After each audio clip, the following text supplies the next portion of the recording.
Hi everyone. I wanted to try a new way to honor my brother this week. This is the 11-year anniversary of his passing. And for us, it's not just one day, it kind of starts today and then goes through the 12th. I feel like I've written everything that I can write, and I've said everything that I can say as far as what I can just like write down and put out on Facebook. And so I wanted to try to find a new way to kind of honor him and maybe tell some stories and just share again our experience of what we went through with losing him, or at least mine. I can't speak for my whole family, but I wanted to share my experience. And so I want to start by saying that I'm not grieving. I looked up the definition of grief, and it explained it as the anguish that you experience after losing someone that you love. And I don't feel like I grieve anymore. Occasionally, something will happen and it'll cause grief. It'll bring back those feelings, but for the most part, I just miss my brother. He was my twin. And I was never supposed to live this life without him. That's just not how this is supposed to go. And so I will spend the rest of my life missing him, and I don't feel embarrassed or ashamed. I don't feel like I'm stuck in the past or anything like that. I know sometimes people just have opinions about how quickly you should move on after losing someone you love or get over it, or things that I've heard people say, and that's just not how losing someone that you love works. You don't get over it and you don't move on. You should live your life to the fullest, and I believe that's what our loved ones would want whenever they pass away. But as far as like me getting over losing my twin brother at 25, that won't happen.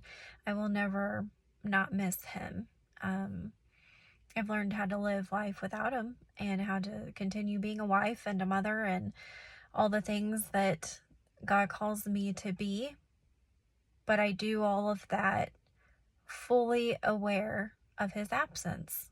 And that'll always be the case, because that's just what you do when you lose someone that you love. And so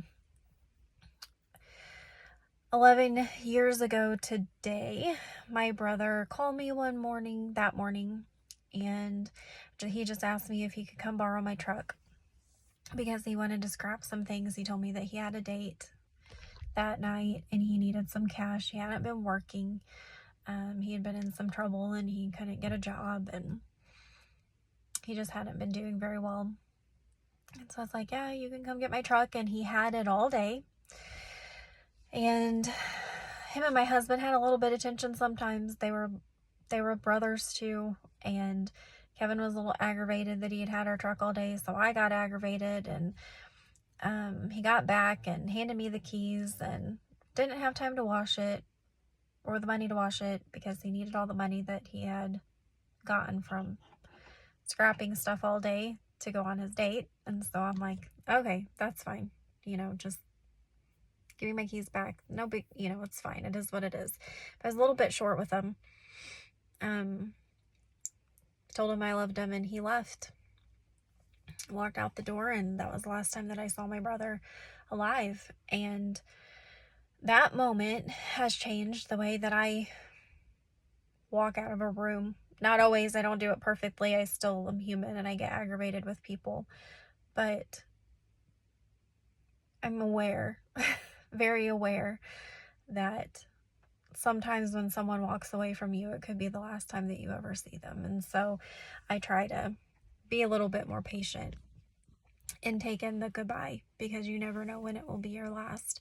And so that night he went out and did whatever he did and came home and saw my mom and was okay.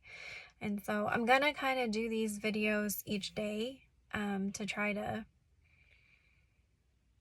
walk you through the journey that I was on through this week. Each thing that happened each day while he was in the hospital, and just how things transpired and how we ended up the way that we did, and I'll try to share with you kind of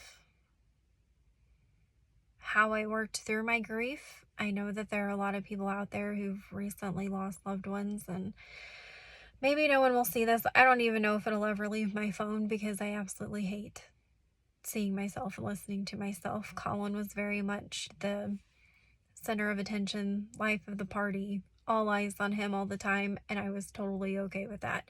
I was fine with walking behind him and being his shadow and just enjoying him and watching other people enjoy him because he was just so full of life and energy and excitement. If you've met my daughter Harper, then you can kind of get a little hint of what he was like.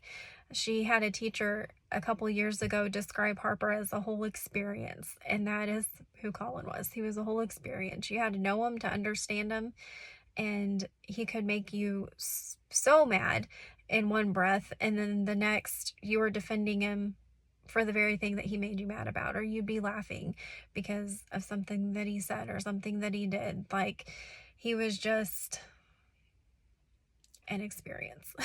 That's the only way I know how to describe him. If you didn't know him, then you missed out for sure. And so I'm hoping that I can get out all that I want to get out, and that it reaches somebody who needs to be reached to help. I mean, that's all that I've ever wanted from my loss, was for it to help people. And I think that it's done that through my ministry, and I hope it can continue to do that even 11 years later through just sharing his story. So bear with me this week. It's going to be a little bit rough for me sometimes, but we'll get through it together.